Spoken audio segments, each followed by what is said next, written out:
Hello guys, माझ्या या happy life चॅनलमध्ये तुमचे खूप खूप मनापासून स्वागत आहे। आज मी तुमच्यासोबत शेअर करणार आहे चमचमीत सांडग्याची रस्सा भाजी रेसिपी। यासाठी लागणारे साहित्य: 1 कप सांडगे, अर्धा कप बारीक चिरलेला कांदा, बारीक चिरलेला 1 मोठा टोमॅटो, 6 ते 7 पाकळ्या लसूण, अर्धा टीस्पून मोहरी, 8 ते 9 कढीपत्ता पाने, 1 टीस्पून हिंग, 2 टीस्पून लाल तिखट, अर्धा टीस्पून हळद, 1 टीस्पून आलं लसूण पेस्ट, चवीनुसार मीठ, अर्धा कप कोथिंबीर, 2 टेबलस्पून तेल, 3 कप गरम पाणी। सांडगे करण्याची कृती पाहूया। कुकर मध्ये तेल गरम करून त्यात सांडगे भाजून घ्या, त्यामुळे सांडगे हलके होतात व लवकर शिजतात।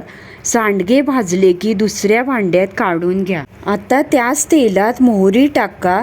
मोहरी तडतडली की त्यात हिंग, कढीपत्ता व लसूण ठेचून टाका आणि त्यात कांदा घालून गोल्डन होईपर्यंत परतवा। आता त्यात टोमॅटो टाकून तो नरम होईपर्यंत परतवा। त्यात सर्व मसाले, आलं लसूण पेस्ट टाकून तेल सुटेपर्यंत मिक्स करा। तेल सुटले की त्यात गरम पाणी टाका। गरम पाण्यामुळे पदार्थाला कलर छान येतो।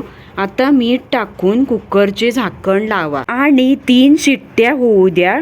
कुकर थंड झाला की कोथिंबीर घालून गरमागरम भाकरी सोबत सांडग्याची भाजी सर्व करा। माझी ही चमचमीत आणि झणझणीत रेसिपी आवडली असेल तर नक्की ट्राय करून पहा आणि माझा हा व्हिडिओ आवडला असेल तर लाईक आणि शेअर करा आणि माझ्या या चॅनलवर नवीन असाल तर चॅनलला सबस्क्राईब करा। पुन्हा भेटूया अशा छान छान चमचमीत रेसिपी सोबत।